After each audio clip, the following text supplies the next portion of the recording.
जन्मदिन समय निकालकर जरूर सुने। शाम 7 बजे तक रौनक घर आ जाते।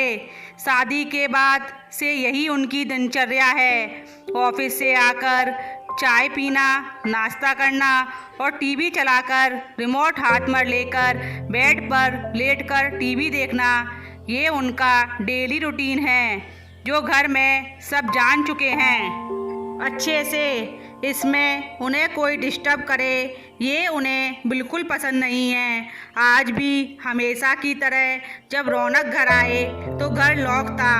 उन्होंने अपनी डुप्लीकेट चाबी से अंदर आकर उन्हें घर कुछ खाली लगा, पर उन्होंने सोचा कि सब मार्केट गए होंगे या कहीं घूमने गए होंगे, तो वो ज़्यादा फिक्र ना करते हुए अपनी चाय बनाकर अपनी दिनचर्या में व्यस्त हो गए।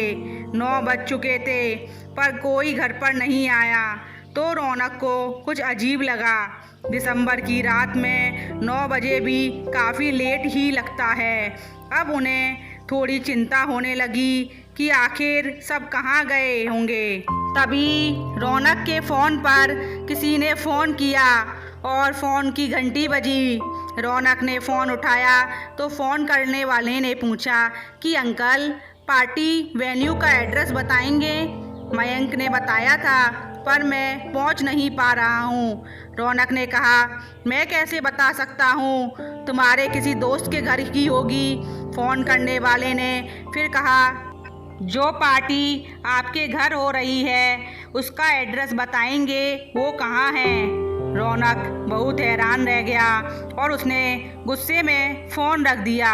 उसने अपने बेटे मयंक को फ़ोन लगाया तो उसकी बात नहीं हो पाई उससे, क्योंकि मयंक ने फ़ोन उठाया ही नहीं, तो उसकी मयंक से बात नहीं हो पाई। फिर उसने अपने छोटे भाई सचिन को फ़ोन पर पूछा। तब उसने कहा, भैया आप कहाँ हो, आए नहीं अभी तक? भाभी की जन्मदिन की पार्टी हो रही है सगुन बैंकेट हॉल में। रौनक सरप्राइज हो गया कि आखिर ये हो क्या रहा है।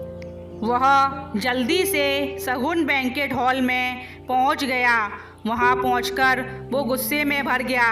पूरा हॉल सजा हुआ था, मेहमान थे, टेबल पर केक रखा हुआ था। रौनक मेरी तरफ आ ही रहे थे, तभी मयंक और सुनिधि आ गए और बोले, अरे पापा आप, हमें तो लगा आप आराम करेंगे और यहाँ आकर अपना टाइम वेस्ट नहीं करेंगे। रौनक मेरी तरफ गुस्से से घूर रहे थे और बोले, मुझे किसी ने कुछ नहीं बताया, क्यों?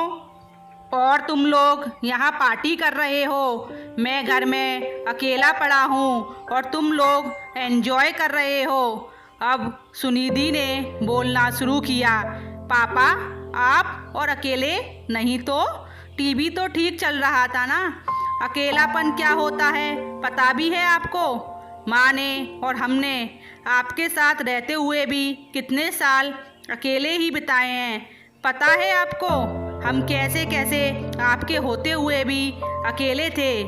बचपन से देखते हुए बड़े हुए हैं कि हर त्यौहार पर आप हमें छोड़कर या तो अपने घर चले जाते हैं या कभी अपने दोस्तों के साथ घूमने फिरने चले जाते हैं। और माँ को तो आपने फ़ोन तक करने की इजाज़त नहीं दी आपको, तब हम सब अकेले ही होते थे। कभी आपके मन में आया कि इनका भी मन होता होगा? एक बार तो माँ बहुत ही सीरियस बीमारी से बची थी, तो उस साल को माँ को कुछ उम्मीद थी कि शायद इस बार आप माँ का जन्मदिन याद रखोगे। और मनाना तो छोड़ो, आप तो माँ के साथ भी नहीं रहे उस साल उनके जन्मदिन पर। आपको तो उनका जन्मदिन उस साल भी याद नहीं रहा। कभी नहीं सोचा कि माँ की भी कुछ इच्छाएं होती हैं, इसलिए हमने आपसे कुछ नहीं कहा, क्योंकि आप यही कहते कि अब इस उम्र में क्या नौटंकी हो रही है, और फिर माँ मना कर देती। पर हमारी माँ हमारे लिए मायने रखती है। आपने हमें अकेला छोड़ा है कई बार, पर माँ ने कभी नहीं।